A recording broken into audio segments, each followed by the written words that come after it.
ميسي يسجل أسرع هدف في مسيرته ويقود الأرجنتين للفوز على أستراليا. السلام عليكم عشاق كرة القدم، لا تنسوا دعم قناتكم كرة لايف بلايك واشتراك فضلا وليس أمرا.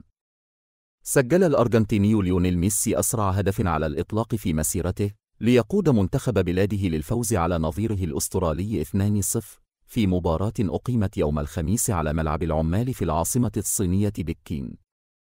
وأحرز ميسي الهدف الأول للأرجنتين في الدقيقة 1 عقب تمريرة من إنزو فرنانديز استلمها البرغوث وراوغ أحد لاعبي أستراليا قبل أن يركن الكرة بتسديدة مركزة بيسراه على يمين الحارس الأسترالي.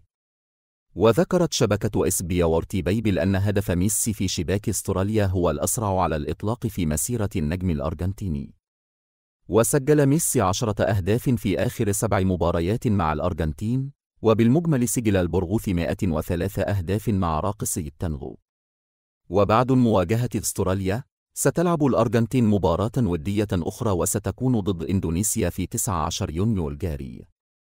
وبهذا نكون قد وصلنا إلى نهاية المقطع، ونتمنى أن يكون الفيديو قد نال إعجابكم، ولا تنسوا الإعجاب بالفيديو وعمل متابع للقناة. نلتقي في فيديو جديد.